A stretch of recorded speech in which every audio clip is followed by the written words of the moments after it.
예, 우리 오늘도 우리 하나님 말씀. 그러니까 제가 이 시간은 사실 좀 강의 성격도 있고, 그렇다고 제가 생각할 때는 그냥 강의식으로만 하면 또 좀 그런 것 같아요. 그래서 또 우리가 하나님 말씀도 봐야 되잖아요. 그래서 요거를 좀 적절하게 저렇게 좀, 제가, 조정을 해가면서 말씀을 보겠습니다. 먼저 말씀 잠깐 봅니다. 1절, 가이사랴에 고넬료라는 사람이 있다. 그럽니다. 가이사랴. 여러분 성경 읽을 때 지도 놓고 보면 좋다고 그랬죠? 그래서 사실 이제 제가 요거는 헐몬산, 저 뒤에 있는 이게 헐몬산.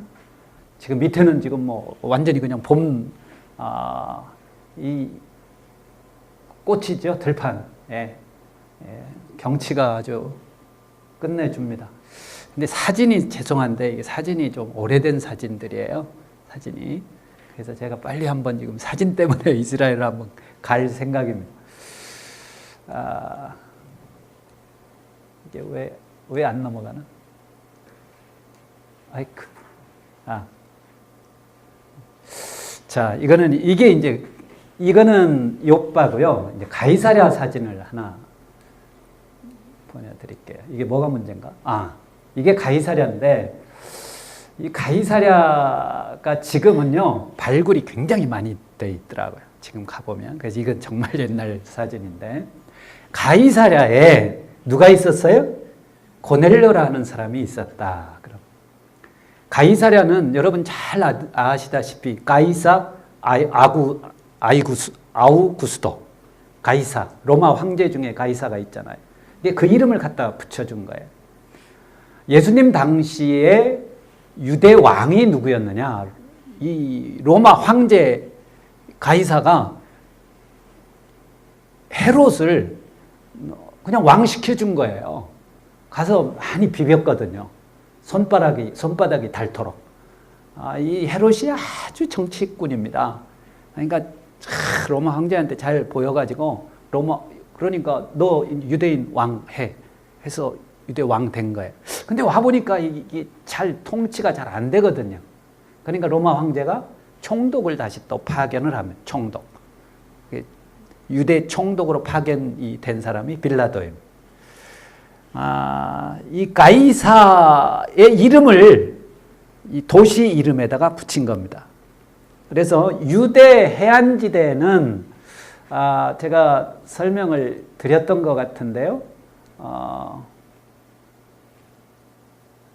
이 해안지대에 쭉 보면 도시들이 좀 있기는 한데, 오늘 제가 세 가지 중요한 지역만 말씀을 드릴게요. 맨 위에 보면 두로라고 있습니다. 두로. 레바논이라고 되어 있죠? 레바논. 지금의 레바논. 두로와 시돈. 구약 성경에 보면 자주 등장을 합니다. 두로 하면 떠오르는 인물이 누가 있죠? 여인. 두로 출신. 두로와 시돈, 흔히 이렇게 얘기를 하는데, 여러분 이 지역은 무엇으로 먹고 살던 도시냐면 무역을 해서 먹고 살던 지역이에요. 무역이 아주 활발하던 지역입니다. 여러분 이 항구 도시의 특징이 있습니다. 지금도 우리나라 이 어촌을 가지요. 어촌. 제주도도 그렇고 섬도 그렇고 동해안도 그렇습니다. 뭐가 굉장히 발달했냐면 미신이 그렇게 많습니다. 배 타는 사람들의 특징이에요. 불안하죠? 배 타고 나가서 이거 나 돌아올 수 있을까? 못 돌아오면 어떡하지? 그러다 보니까 아마 그런 것 같아요. 제가 친구가 동해 어디 조그만 어촌 마을에서 목회를 하는데, 제가 오래전에 한 90년대에 가기는 했습니다만 그 친구가 그러더라고요. 여기 동네 사람들 정말 자기가 보기에 안타깝다는 거예요. 뭐가 안타깝냐? 연초가 되면 무당이 온대요. 무당이 와가지고 동네 사람들 돈을 다 긁어가지고 자루에 담아가지고 간대요. 그렇게 우상이 심해요. 이 두로와 시돈도 마찬가지입니다. 두로 시돈 출신의 이 왕비가 하나 있죠. 왕비요. 누구요? 이세벨이. 아합 북이스라엘의 왕 아합의 부인이 이세벨이었는데, 이세벨이 이 지역 출신이에요. 그래가지고 시집을 오면서 자기 우상 섬기던 거 다 가지고 왔던 거예요. 신약 시대에 와서 예수님께서 하신 말씀이 있습니다. 예수님께서 이적을 많이 행하신 고을들이 있어요. 예수님께서 이적을 많이 행해 주셨어요. 병든 자들도 고치시고 그렇잖아요. 수없이 많은 이적을 행했는데 이적을 행해도 사람들이 회개를 하지 않아요. 이게 가버나움이 아주 대표적인 그 동네 아닌가. 그래서 가버나움, 벳세다, 가버나움과 벳세다. 그렇지만 예수님이 하신 말씀이 있어요. 내가 만약 너희들 가운데 행한 이적을 두로와 시돈에서 행하였더라면 그 사람들 다 지금 회개했을 거다. 그러니까 이 비유적으로 예수님께서 이 두로와 시돈 지역을 언급을 하신 거예요. 그래서 두로와 시돈이라고 하면 그런 도시였겠구나. 그런데 또 두로와 시돈이 구약시대 때는 언제 또 등장을 하냐면 두로 왕 히람이라고 하는 사람이 있습니다. 이 사람이 어떤 역할을 하느냐. 솔로몬이 성전을 지을 때 목재를 제공을 합니다. 이 지역인 거예요. 이 지역. 레바논 백향목 그러잖아요. 레바논 백향목. 여기 것을 가지고 아마 바다를 통해서 와서 여기에서 욥바에서 아마 예루살렘으로 운반을 하지 않았는가 싶어요. 그래서 구약 시대 때 많이 등장하는 게 바로 이 두로입니다. 여기 두로 있죠. 이게 지금 이 해안지대를 지금 설명하고 있는데요. 그래서 쭉 내려오다 보면은 이제 욥바가 여기 있습니다. 욥바라고 있어요. 욥바는 지난 시간에 얘기했던 요나가 배를 타고 다시스로 가는 배를 탔던 곳이 욥바. 구약 시대 때는 그래도 이 지역에서는 그래도 가장 아마 큰 항구였을 것 같아요. 그러다가 헤롯이 항구를 신항구를 크게 하나 만든 거예요. 지금이야 뭐 그렇게 큰 게 아니지만 그 당시에는 정말 어마어마한 항구 도시를 만든 겁니다. 정말 불가사의예요. 어떻게 그런 큰 돌들을 바다에다가 막 이렇게 했는지요. 그 당시의 건축술로. 그러니까 헤롯은 건축의 대가입니다. 헤롯 대왕은. 이 가이사랴 항구 도시를 만든 것만 해도 그렇고 또 뭐예요? 예루살렘에서는 성전을 또 다시 재건하자. 성전. 헤롯이요. 40년 동안. 이것뿐만이 아닙니다. 여리고성 같은 경우도 헤롯이 다시 신여리고를 만든 걸로 보여요. 그러니까 헤롯이 보통 사람이 아니에요. 그래서 바로 이 가이사랴라는 곳에, 가이사랴에, 이게 이제 가이사랴인데, 이 가이사랴에 유대 총독이 머물렀던 것으로 보입니다. 그래서 이거에 대해서 사실 논란이 많았어요. 야, 유대 총독이 왜 예루살렘이 아니고 가이사랴에 있었느냐. 그런데 고고학자들이 이 가이사랴를 발굴을 하면서 보니까 이 가이사랴가 보통 동네가 아니에요. 여기 보니까 결정적인 거는 뭐냐? 유대 총독의 관저로 추정되는 곳이 발견이 됐습니다. 그리고 원형 경기장, 이 마차, 배너에 보면 이 마차들 경기하는 거 있잖아요. 그런 경기장도 발견이 됐습니다. 그래서 지금은 있어요. 이제 여기쯤 있는 것 같은데 여기쯤 이렇게 마차 원형 경기장도 있고요. 그래서 로마 총독이 거하던 곳은 가이사랴다. 그러면은 왜 6월절 때 예수님 이 십자가에서 죽으실 때 빌라도가 예루살렘에 있잖아요.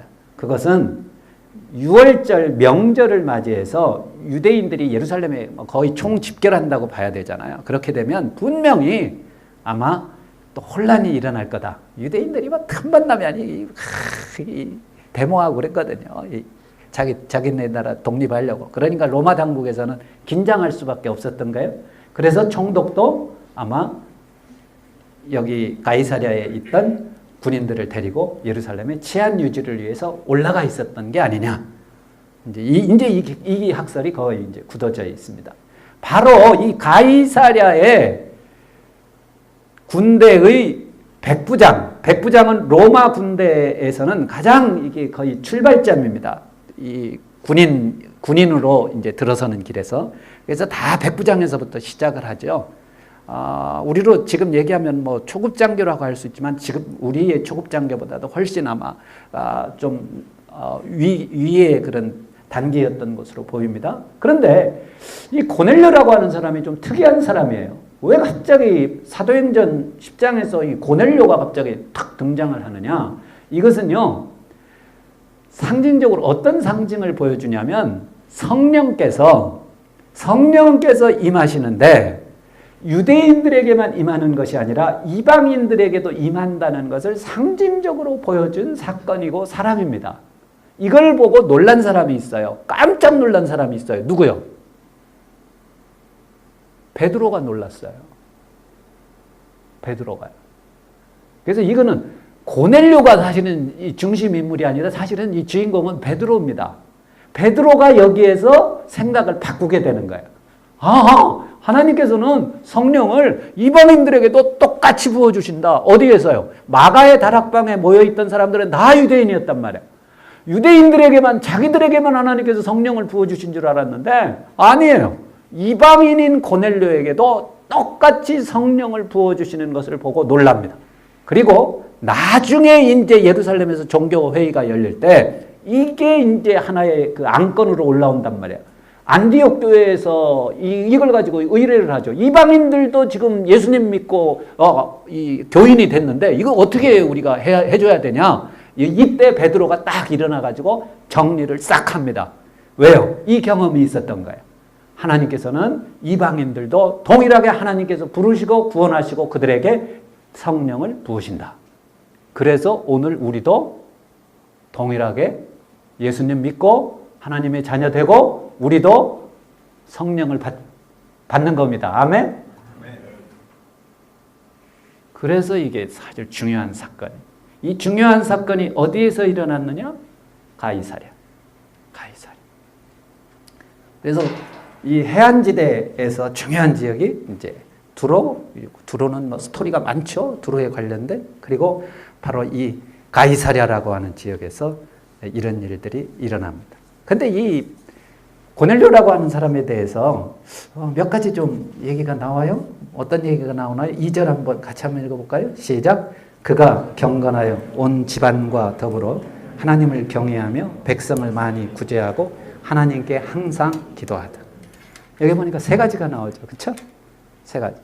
그가 경건하여 온 집안과 더불어 하나님을 경외했다. 이 고넬료는 그냥 자기 혼자 하나님 믿은 게 아니에요. 온 집안과 더불어. 아마 자기 집에 있는 이 하인들도 종들도 아마 다 하나님을 믿게 했던 것 같아요. 그러면 이때는 아직 사실 여러분 예수님을 잘 몰랐을 수 있죠. 근데 이미 유대인들은 두 부류의 유대인들이 있습니다. 히브리파 유대인, 그야말로 전통적으로 조상적부터 내려오는 유대인들이 있고 헬라인이면서 이 개종한 유대인들도 있습니다. 그래서 예루살렘 교회에서는 이제 이 사람들 사이에 갈등이 일어나잖아요. 그러니까 이 고넬료는 헬라파 유대인이 아닌가 싶은데요. 전통적인 그런 유대인은 아닙니다. 그럼에도 불구하고 그는 이제 유대교로 개종을 했겠죠. 그래서 하나님을 경외했습니다. 근데 자기 혼자만 하나님을 경외한 게 아니라 하나님을 섬긴 게 아니라 온 집안, 자기 가족들뿐만 아니라 자기 집안에 있던 하인들도. 그래서 이 환상을 보고 이제 환상을 보게 되잖아요. 환상을 주의 사자가 천사가 나타나가지고 고넬료야, 무슨 일입니까? 너 기도와 구제가 하나님 앞에 상달되어 기억하신 바가 되었으니 요바로 사람을 보내서 베드로라는 시몬을 청하라. 그러니까 7절 고넬료가 집안 하인들과 부하 가운데 경건한 사람 또 다 골라가지고요. 이렇게 베드로 이제 또 부르러 데리러 보내잖아요. 고넬료는요 온 집안이 더불어 하나님을 경외했습니다. 여러분들도 온 집안이 더불어 하나님을 경외하기를 바랍니다. 정말 이거는요, 한 사람만 잘 믿으면 정말 시간이 지나면 어떻게 될지 몰라요. 저 같은 경우는 어떻게 이제 예수님을 알게 되냐면, 쫙 올라가면은요, 저희 외숙모님이 계세요. 외숙모. 임순혜라는 분인데 이분이 천안에 출신, 천안. 근데 천안에서 처녀 때 구세군 선교사한테 복음을 받았습니다. 구세군 선교사가 천안에 와가지고 전도를 하다가 저희 외숙모님, 큰 외숙모님인데 큰 외숙모님을 전도를 하셨대요. 나중에 알았어요, 저는. 근데 이분이 이제 예수님 믿고 시집을 갔어요. 어디로 시집을 갔느냐? 대전으로 시집을 갔어요. 대전으로 시집을 가가지고 시어머니 전도했습니다. 자기 시어머니. 저한테는 외할머니. 그리고 시누이들 전도했어요. 그 시누이가 제 엄마예요. 그래가지고 저희 어머니가 이제 그 대전 밑에 이제 가면 옥천인데 옥천으로 시집을 가신 거예요. 옥천 강씨 집안으로 시집을 가셨는데 이 강씨 집안이 보통 아니에요, 여러분. 충청도 옥천 강씨가요. 이 집성촌이거든요. 집성촌. 이 동네에 교회가 없었어요. 아예 교회가. 저희 어머님이 가셔가지고 교회 못 다니셨죠. 그냥 눈치 보다가 그러다가 이제 분가를 해서 이제 겨우 교회를 다니신 거예요. 그러니까 전도를 한 저희 외숙모님이요. 나중에 저 만났을 때 얘기를 해주셨어요. 자기가 전도한 시누이가 시집가가지고 교회도 제대로 못 가요. 그러니까 다른 사람보다 기도를 곱빼기로 해준 거예요. 저희 어머니를 위해서. 그리고 저희 어머니가 낳은 자녀들을 위해서. 저하고 저희 형제들을 위해서. 그러니까 저하고 저희 형님이 둘이나 목사가 됐다니까요. 그래서 제가 외할머니, 아니 그 외숙모님 이제 나이 많이 드셔가지고 계실 때 한번 찾아갔더니 내가 니네 형제들을 위해서 특별히 기도를 많이 했다. 그러시더라고요. 날마다 너희 형제들을 위해서 기도했다. 왜? 힘드니까. 근데 너무 기도를 세게 하셔가지고 적당히 하셨으면 한 명만 목사 됐을 텐데 그냥 하도 세게 하셔가지고 둘 다 그냥 목사가 돼버렸어요. 저는 우리 집안만 보더라도 야 맞다. 한 사람만 제대로 믿으니까 정말 집안이 이렇게 다 바뀌는구나. 집안이. 여러분 인내하십시오. 특별히 우리 자매님들, 시집가신 자매님들, 오케이? 네? 우리 자매님 아셨죠? 한 40년 지나면 여러분들 막 손주 가운데 막 선교사님도 나오고 그렇게 될 줄로 믿습니다. 자, 이 고넬료가 그렇잖아요. 고넬료가 하나님을 그런데 아주 중요한 거 나옵니다. 하나님을 경외하는 것으로만 그치지 아니하고 또 백성을 뭐 했다고요? 많이 구제했다. 그럽니다. 백성을 많이 구제했다. 저는 오늘날 그리스도인들 가운데 정말 제가 요즘 요즘 한창 장관 후보자들 이런 청문회 이런 것 청문회인가 아무튼 이런 것 때문에 인사 청문회인가요? 이거 일어났잖아요. 이거 있잖아요. 막 논란이 있잖아요. 좀 우리 멋있는 사람 하나 좀 나왔으면 얼마나 좋을까. 좀 그런 생각이. 특히 이제 우리 믿음의 사람들이. 그래가지고 딱 알고 봤더니 가진 것도 없고 다 다른 사람 도와주느라고 빈털터리로 살고 있네. 참 이런 미담이 좀 하나 나오면 얼마나 좋을까. 사실 전에 부총리 경제부총리 지내셨던 김동연 부총리 있죠? 사실 이분이 신실한 크리스찬이에요. 믿음이 참 좋은 분이더라. 알고 봤더니 뭐예요? 이분이요. 자기가 아주대 총장으로 있으면서 자기가 받는 연봉에 상당히가 학생들 장학금으로 그렇게 많이 썼더라고요. 그러니까 이분에 대해서는 별로 문제가 없었던 것 같아요. 시비거리가 별로 없었던 것 같아요. 그런 문제를 가지고. 여기 장관 후보자들 계시면 관리 잘 하십시오. 네? 구제 많이 하셔야 돼요. 구제 많이. 다 드러나게 돼 있어요. 다. 자, 그 다음에 또 뭐 있습니까? 뭐 했습니까? 고넬료가 하나님께 항상 기도했다. 그럼 어떻게 제 책 다들 읽어보셨어요? 아이, 뭐, 그냥 뭐, 아이, 목사님 뭐, 책 냈다니까 그냥 사주자, 뭐, 그래가지고 사신 건 아니죠. 우리 김수정 형제 읽었어요? 반응이, 피드백이 있어야지. 목사님 은혜 받았습니다. 부행장님, 제가 선물로 드렸는데, 아직 못 읽었어요. 내 다음에 와서 체크합니다. 아이, 저 그거 쓰는데 45년 걸렸어요. 진짜요. 제 초등학교 4학년 때부터 얘기하잖아요. 그래가지고 고넬료가 이러니까 하나님이 딱 샘플로 사용해 주신 거예요. 성경에 기록되잖아요. 이것만큼 영광된 게 어디 있습니까? 뭐 지금 뭐 대통령 되는 것보다 이게 더 영광스러운 거죠. 성경 읽는 사람마다 고넬료 다 알잖아요. 고넬료가 어떤 사람요? 하나님 믿고 온 집안이 더불어 하나님을 경외하고 구제하고 항상 기도해서 항상. 여러분 기도는요 항상 하는 겁니다. 항상. 그러니까 하나님께서 딱 천사 보내가지고 너 사람 보내라. 그 사람 보낸 데가 어디냐? 요거 보여드릴게요. 요거. 요게 텔아비브입니다. 야, 자기 보이는 도시, 여기가 텔아비브. 근데 사실 여기에 지금, 보일랑 말랑한데, 요 부근에 피장 시몬의 집이 있어요, 지금도. 피장 시몬. 피장이라고 했는데, 이 번역된 개역 개정에서는 무두장이, 가죽, 피역을 가지고 가공해서 뭐, 만드는 거예요. 뭐, 여러분, 우리 핸드폰 케이스 만들듯이 이때 뭐 이걸로 가죽을 가지고 신발도 만들고 뭐 옷도 만들고 이런 일을 했던 사람의 집인데 베드로가 이 집에 거하고 있을 때 베드로에게도 환상을 보여주시고 지금 동시에 고넬료에게도 환상을 보이게 하셔서 서로 둘이 만나게 하시는 거잖아요. 역시 여러분 가운데 이 텔아비브 가실 일이 있으면 이 동네 한번 꼭 가시면 지금도 이 동네가 있으면 사람들이 많이 가요. 그리고 여기 가보면 지금도 있을지 모르겠는데 이게 타임즈에 한번 나왔던 기사예요. 어떤 내용이냐면 모스크바 오케스트라 바이올린 연주자가 피장 시몬의 집으로 가는 그 골목길에서 앞에다가 뭐 하나 그릇 놓고 바이올린 연주를 했었습니다. 왜요? 이 러시아가 경제적으로 어려울 때 이스라엘이 유대인들 이민을 받아줬어요. 100만 명이 들어왔습니다.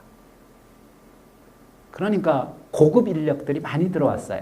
예술인들이 많이 들어왔고 또 하나는 과학자들이 또 많이 들어왔습니다. 그래서 이스라엘에서 이 고급 인력들 갑자기 거의 100만 명을 받으니까요. 이 사람들 일하게 해야 되잖아. 그러니까 이 모스크바 오케스트라에서 바이올린 연주하던 사람이 할 일이 없는 거예요. 이스라엘 와가지고. 그래가지고 그냥 길거리에서 이거 하고 있었어요. 좀 이거는 좀 부정적인 면을 보여준 거죠. 그래서 이스라엘이 또 하나 추진한 게 뭐냐면 과학자들, 기초과학자들이 많이 들어왔는데 이 사람들을 활용해서 벤처 기업을 일으켰습니다. 그래서 이스라엘이 벤처 사업으로 아주 활발한 그런 국부를 이뤄서 우리나라도 이스라엘의 벤처 산업을 통해서 삼성에서도 그 카메라 벤처 그거를 뭐 1,800억인가를 주고 인수를 했더라고요. 이 지역에 텔아비브에서는 이런 일들을 하고 있습니다. 그런데 바로 텔아비브 안에 이 요바가 있는 거예요. 요바. 여러분들 혹시 이스라엘 가시면 이 동네 한번 가보시면 좋습니다. 자, 오늘은 다시 한번 말씀 정리합니다. 누가 주인공이에요? 고넬료가 주인공이지만 사실은 실질적인 주인공은 베드로입니다.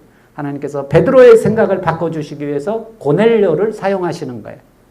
그런데 하나님께서 그냥 아무나 사용하시는 게 아니라 고넬료라는 사람을 사용할 만한 또 그런 인물임을 알 수 있습니다. 하나님을 경외하고 구제하고 기도하고 하니까 하나님께서 그에게 성령을 부으신 거예요.